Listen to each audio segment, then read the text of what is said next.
Hello. Do you have time for interview? Oh yes, I have free time. First, let's start with the current situation of the Ukraine war. Before we begin, what is the cause of the Ukraine war?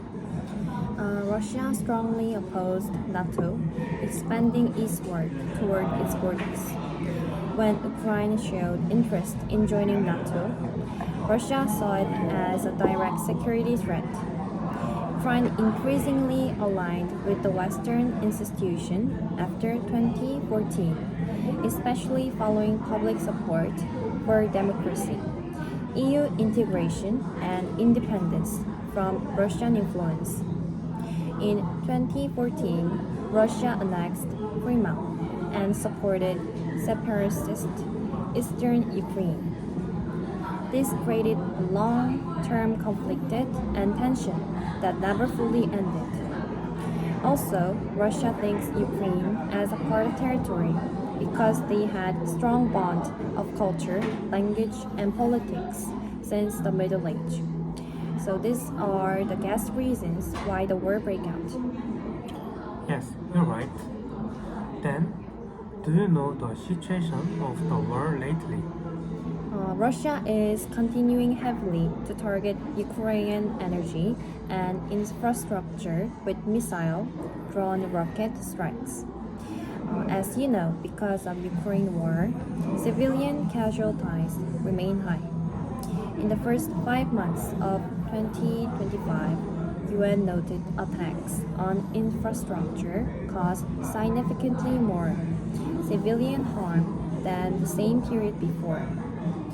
Unfortunately, this war could continue into long war scenario. The risk of a regional escalation remains since both sides maintain incentives to keep fighting and parties of war are politically strong. Okay, first question. What efforts do we need to end this Ukraine war? To make the war end, there is a 5 conditions. 1. Achieve the goal of the war or realize the reality that it is impossible to do it. 2. Cannot handle the price to continue the war. 3. Increasing the pressure of international politics. 4. Successful negotiation. 5. Changing the leader or cruel event of the outside like the Second World War. In this case of war, we need two things to end this war. Realizing the reality that it is impossible to do it and cannot handle the price to continue the war. A little bit farther into it, we shouldn't give what the Putin wants. Breaking up the NATO military alliance is the final thing that he wants. The powerful thing that we can influence of this war is to cut the Russia export market of energy. Russia keeps supply charge with oil washing, and this is the center of supply chain of Russia. That's the point we have to cut it and make it non-available. This needs the whole world's help. The thing we need to do is to make the Putin's long-term war ends in failure. The last question of this topic. How do you think of North Korea dispatched military to Russia? Mostly other countries support countries who is at wartime for the security of one's nation and to protect the allied nation, or take the profit by helping the countries who is at the wartime. Also, to strengthen the military bond. In other words, supporting countries at the wartime is to protect one's nation and allied countries, maintain international influence, and take the advantage. I believe North Korea sent the military to strengthen the military bond and for increasing the status of North Korea. Also experiencing the war, they can learn new skills or weapons. But I can understand the North Korea defense strategy, not helping to block the sacrifice of a lots of people. lives, helping the world to maintain. That is so wrong and chose the wrong side. Let's move on to the next similar topic. Current situation of the Korean War. North Korea and South Korea is still on the war for like more than 70 years.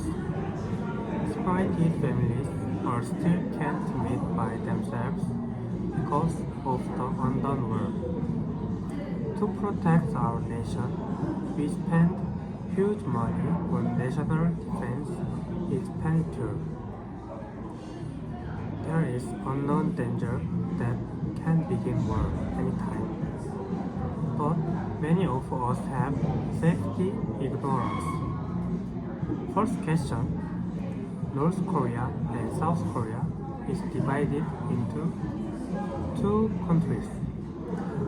Two countries more than 70 years. How do you think about that? Do you feel okay with this?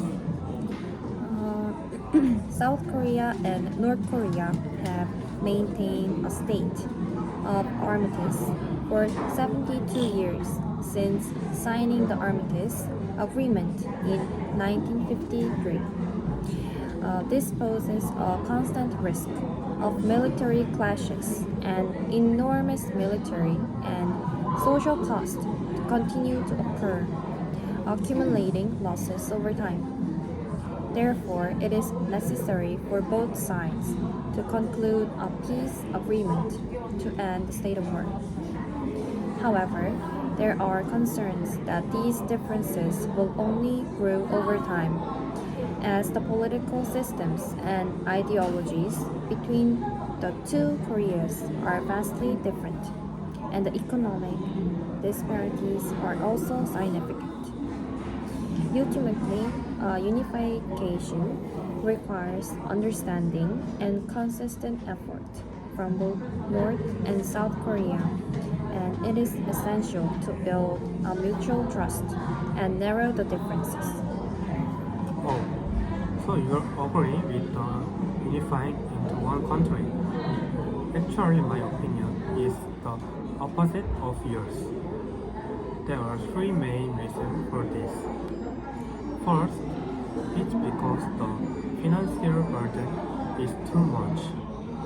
North Korea has a very underdeveloped infrastructure, and there is a significant difference in social welfare compared to South Korea.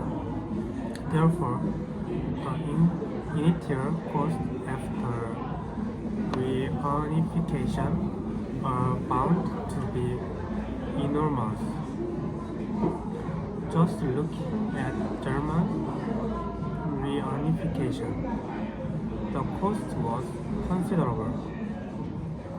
Secondly, political and social turmoil is expected. North Korea residents have lived under a dictatorship for over 70 years, making it difficult for them to adapt to democracy or a market economy. And conflict between generations and classes can arise. Third, there are also international burdens and conflict due to the intertwined interests of surrounding powers such as China, the United States, and Russia. Diplomatic and economic coordination is necessary, and if done wrong, it could lead to international conflict. In conclusion, while unification may be ideal, I oppose it because the cost and risk are too high. In reality, I agree of the costs and risks are high. But after North Korea and South Korea unified into one country, we can bring a fourth quadrillion in 20 years. That's the only amount of ecological profit. If we look beyond the future, we can also increase GDP to 3%. With the resource of South Korea, we can use it many ways usefully because North Korea doesn't have any resource. And we can build the railroad to pass the South Korea to China, to Russia, to Europe. Take a look long term, then we can gain more than we lose. The final question. Do you think there's a possibility of unifying North and South Korea? Right now, Lee Jae-myung, president, is making an effort to improve relationship between North and South Korea. But however, North Korea is still taking caution, not taking nice response. So right now, I think there is no possibility of unifying. But after the time South Korea got internal disruption, we can absorb the South Korea. But well, this is the low chance to accomplish. As you can see, South Korea's constitution is more likely to have a difficulty obtaining foods and financial difficulties. Or when the time South Korea and North Korea cooperate in economical things, we can make the miracle. Thank you for interview. Thank you.